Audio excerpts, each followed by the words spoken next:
only 49 days left, all right? Maybe 48 by the time you see this video. All right, 48, 49 days left, guys, till something very serious happens, till a giant part of our food supply is potentially cut off again. So we're already seeing massive shortages on all these things. I made a whole video yesterday on 12 different things that are having incredible shortages right now. 12 different things that you can just see right in front of you. And this is going to affect our food directly. This is going to affect the wheat and the grain. This could affect potentially a third of all the wheat in the world. All right. So we heard this story maybe a couple months ago when the war started, but it's happening again. So there was an agreement between Russia and Ukraine for the Black Sea port to export grain because Russia initially surrounded it and did not allow Ukraine to export any grain from it. And Russia and Ukraine combined accumulate approximately 30% of the world's grain. All right, that's a massive amount. And if Russia decides they don't want to do that, then all these other countries are going to suffer. Maybe the United States could bear through it, but you could definitely expect massive price hikes, all right? And then other countries, third world countries, will completely starve, sadly. Hundreds of millions of people are already at risk from starving, according to the UN, all right? And this agreement ends in 49 days. There's a lot of talk about it right now saying, is Russia going to renew it? Because Russia has been doing all these other things that are escalating. They have been retreating, right, territory-wise. They did this annexation, and they're fighting for territory within that region still. But they are retreating, but they are stepping up the threats, all right? And it kind of makes sense because they would retreat before they dropped tactical nuclear weapons in certain areas. They wouldn't want their, personnel to be near any kind of nuclear detonation, all right? So it would make sense that they would retreat and then do this, and that's what's been being threatened. But why would they let this port continue, all right? They probably would it's like the Nord Stream pipeline. They had an agreement to turn it back on. It's just under maintenance, and we saw what happened, all right? Massive explosions rocked that, and we're still not sure what's going on. What's the full story on that? There's a lot of suspicious activity, to say the least, on it.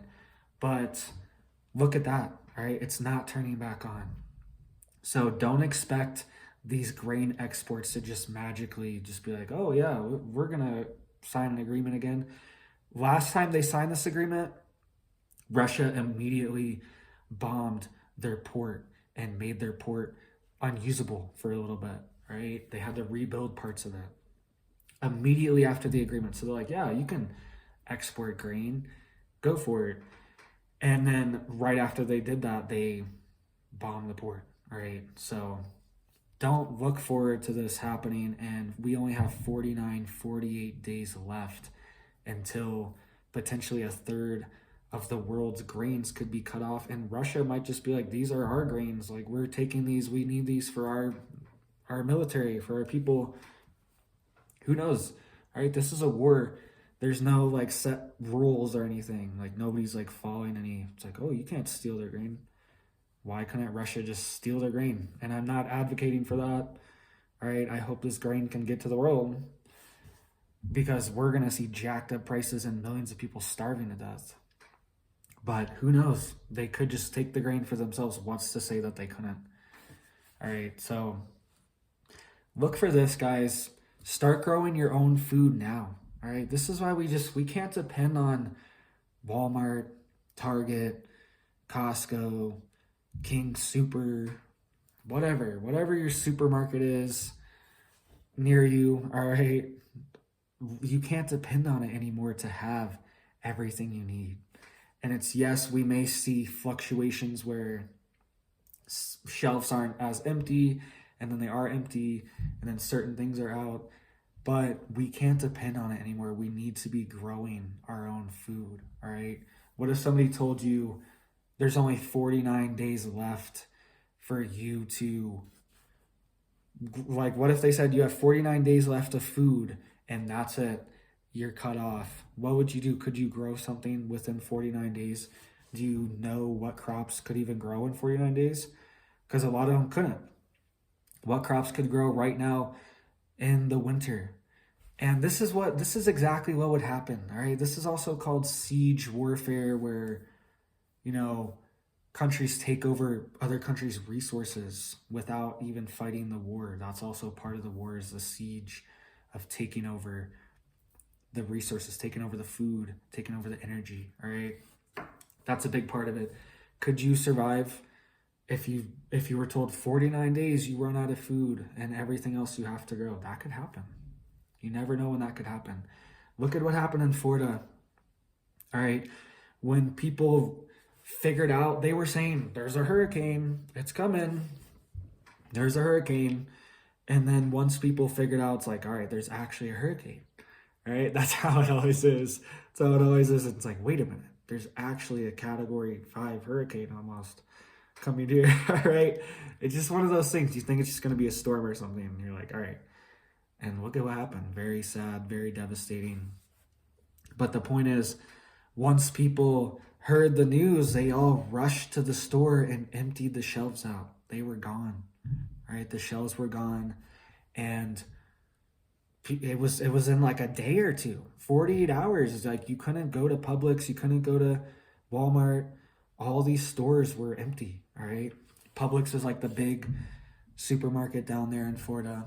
I lived in Florida most of my life, and that's how it is. I've been through many hurricanes, and it's just people panic. Look at what happened 2 years ago. We were told, you know, this is going to happen, shutdown, 14 days, and people had a meltdown. People lost it.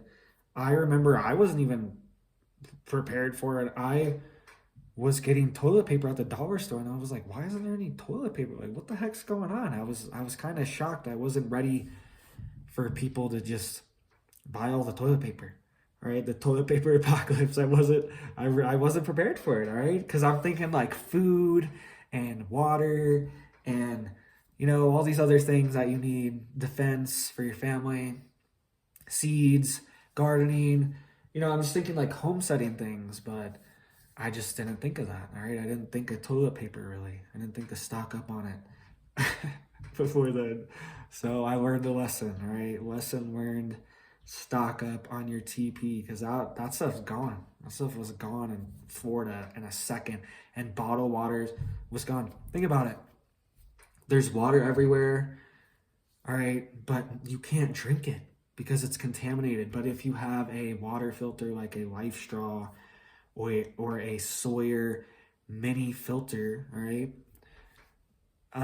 you can drink that water, drink it right out of that.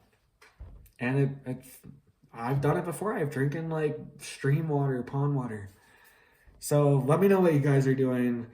This is crazy. This grain deal, I don't expect it to come together, all right? Last time it was very shaky, and the port was bombed right after the deal. And now the situation's even worse. It's deteriorated even more, all right? And I don't expect an actual grain deal to materialize after these 49 days, because it's going to be leverage. It's just it's another thing that can be used as leverage, all right? And this is a war, so that's what could happen. So let me know what you guys think, and you guys have a blessed day.